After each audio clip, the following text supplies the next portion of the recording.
You know the silence I'm talking about. Not the silence after loss. Not the silence after waiting. The other one. The silence that showed up when you delivered. When the meeting went exactly right. When the decision landed clean. When the door closed behind the last person, you were alone in it. And there was nothing there. Not relief. Not the exhale you thought all of this was building toward. Just quiet. In a way that didn't feel like peace. And because you had no language for that, you moved to the next thing. You've been moving to the next thing for longer than you want to say out loud. That's what we are here for today. What's good with you? Welcome back to another episode of the I Don't Subscribe. I am Ibrahim Daffae. Before we go into this episode, I want to take a moment and just salute House of Lone Wolf for presenting this episode. You heard? Now let's get into it. Before I name what's happening, I need to name what it isn't. Because if I use the wrong word, you will spend this entire episode arguing with the label instead of sitting with the thing. Pause. This is not burnout. Burnout breaks, burnout make noise, burnout eventually find its way to the surface you can no longer manage around. The executive I'm talking to right now is not breaking. They are producing at the highest level by every external measure the role has. The output is not the problem. The problem is that the output has been disconnected from the interior of the person producing it for so long that the person producing it can no longer feel the difference. Here's the line. The executive who perform at the highest level under the most sustained pressure over the longest stretch are frequently the same executives who cannot tell you the last time they were genuinely present in a room that wasn't paying them. Not distracted, not tired, absent. Producing results meeting every expectations and somewhere inside running on nothing. That's what we are naming today. You heard? I want to use a word. And before I use it, I need to tell you exactly what I mean by it. Because the clinical version is not what I'm describing. I'm not talking about a psychiatric diagnosis. I'm not talking about a disorder. Nothing here requires a clinical referral to understand. You heard? I'm talking about something far more common and far more expensive. The word dissociation. The way I'm using it, the way it lives in what I'm describing is this. The practice, functional disconnection from your own interior. Not breakdown, not collapse, the opposite. The ability to keep performing, keep leading, keep deciding, keep delivering while the interior goes silent. You are in the room. You are not in your life. You are running the strategy. You are not tracking what the strategy is costing the person running it. That's the mechanism. And here's what I need you to hold. Pause. It was not a mistake. It was the most intelligent answer your system could produce given the environment it was operating in. The problem isn't that the answer was wrong. The problem is that the environment changed and the answer kept running. At some point, I found something I wasn't looking for. Not in a therapist's office, not in a seminar, not because anyone told me to look. I had been watching something in myself I did not have a name for. The ability to walk into any crisis, any pressure, any stakes and function without the internal noise other people describe. No panic, no freeze, just movement, just clarity, and just execution. And I had called that discipline. I thought I had built something. Then I found a study, one of the most significant bodies of research in the last 30 years on how what you grew up inside becomes your operating system at 45. Adverse childhood experience as well as adverse community environment. Within the first pages, I found myself described in language I had never applied to myself. The focus that never broke, it had a name. The calm in every storm, it had a name. The ability to keep producing while everything around me was in pieces, it had a name. And none of those names were discipline. None of those names were characters. The name was adaptation. My system had learned. In environments where feeling could cost you, to function without it. And then I spent nearly 3 decades being rewarded for it. Every room that called me composed, every organization that promoted the output without ever asking what was running the engine, they were rewarding the adaptation. I was calling it somewhat of a gift. Those are not the same thing. And when that distinction arrived, it wasn't relief, it was grief. Because grief is the correct response when you realize you've been paying a price you did not know you were paying. Let me tell you why this room is particularly vulnerable to this. Because every system around an executive at that level rewards the output and never asked about the interior. The board asked about the numbers. The investors ask about the roadmap. The team asked for direction. Nobody asked the executive what it costs to be the person all of that runs through. And the executive who never learned how to ask themselves that question because nothing in the environment that built them ever modeled it, ever named it. They just keep producing, keep delivering, keep being excellent, and keep sitting in that silence. Here's the part with the longest tail. Pause. The organization reads the leader, not from a memo, from watching. When the person at the top demonstrates that interior silence is the standard cost of leadership, the organization metabolizes that as a rule. Movement is the currency here, not presence. Movement. And you end up with a high-performing culture that cannot adapt when the crisis requires something other than movement. That is not a personal problem. That is a leadership ceiling problem. You heard?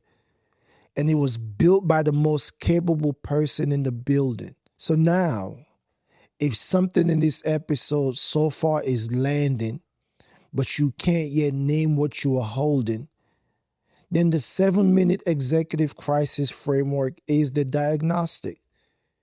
You can get it at House of Lone Wolf, complimentary. 7 minutes. It tells you exactly what you are carrying and what the first move is. Start there. You heard? Now let me name what this actually costs. Not in general, specifically. The milestones stop working as fuel. First real number, the silence was strange but manageable.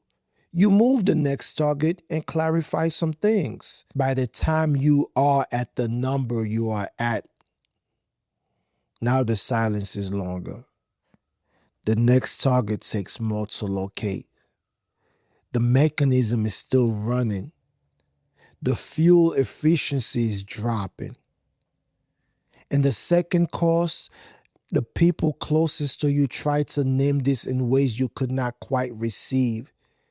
Not because you were unavailable. You showed up. You delivered in relationship the same way you delivered in the role. But there was a quality of being fully met that did not come through. And at some point, the people closest to you stopped reaching for it.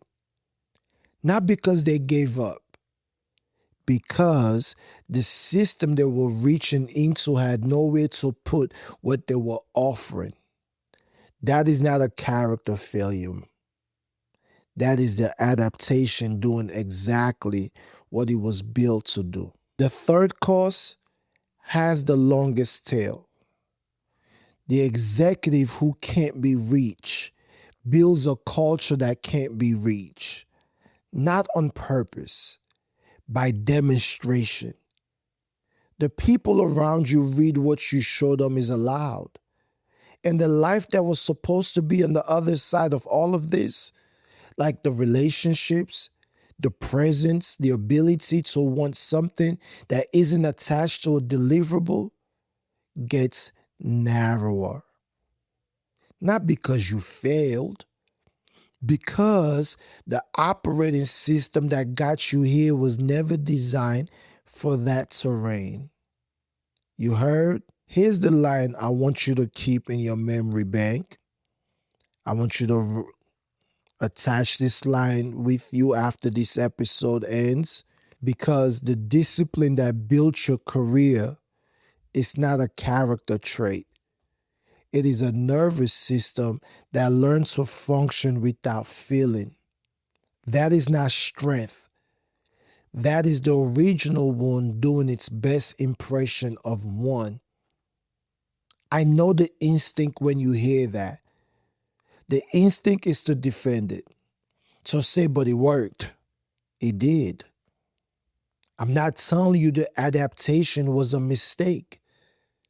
I'm asking one question. Is the environment that required it still the environment you are in? Because if it isn't, you are running a survival protocol in a life that no longer requires survival. And what that costs is not one moment. It's every moment.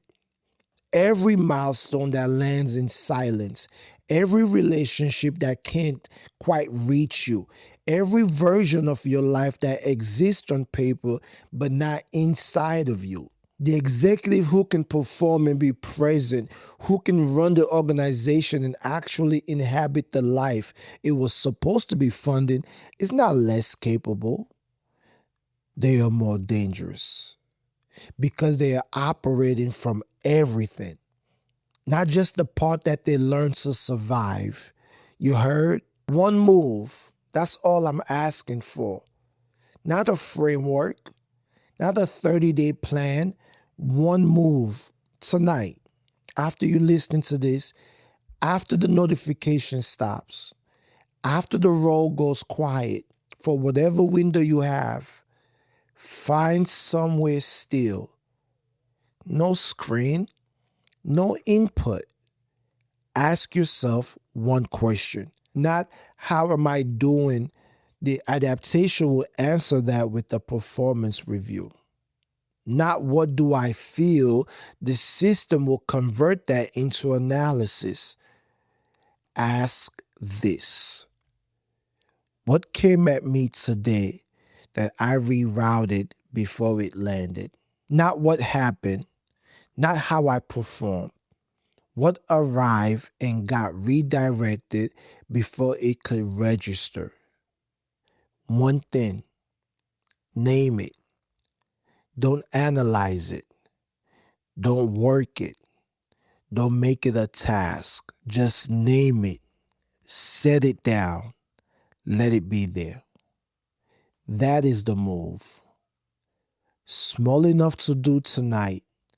Uncomfortable enough to mean something. The discomfort isn't resistance. That's the system noticing that something different is being asked of it. Act on that. You heard? Now, if you recognize yourself in the first 5 minutes of this episode, if that silence is familiar, then you already know this isn't a $497 conversation. This is a shadow path conversation. 12 weeks. Founder-led, that means me. Not a cohort. Not a video library. Not a framework you implement alone. You bring what you've been carrying. An invisible backpack full of traumatic experiences. We do the actual work. Not the surface work. The work underneath the performance. For the executive who has done everything right on paper and is quietly running out of reasons to keep pretending the paper is enough. The investment required for this is $15,000. Go to House of Lone Wolf, fill out the application, and let's see if we work best together. Now, if you recognize yourself, you know what to do. You heard? Remember, you did not become this way because something is wrong with you. You became this way because something was hard. Pause. And your nervous system found the most intelligent response available to it at the time. It kept you functional. It kept you moving. It kept you producing when producing was the only option that made sense. And then it kept going, past the point where the original threat was gone, past the point where the environment that required it no longer existed it, past the point where a different kind of living was actually available because nobody told it to stop. That is not a character flaw. That is an update that never got installed. And you cannot get there by performing harder. You cannot get there by hitting a bigger number. You cannot get there by booking another vacation for a nervous system that doesn't know what vacation means. You get there by deciding, maybe for the first time, that the person underneath all that performance deserves the same precision, the same relentless attention, the same quality of investment you have given everything else your whole career. You have been excellent for a long time, for a lot of people in a lot of rooms. What would it look like to be excellent for yourself? Until next time, I'm Ibrahim Daffae, and I don't subscribe because I stopped calling a wound doing his job a leadership strategy. You dig?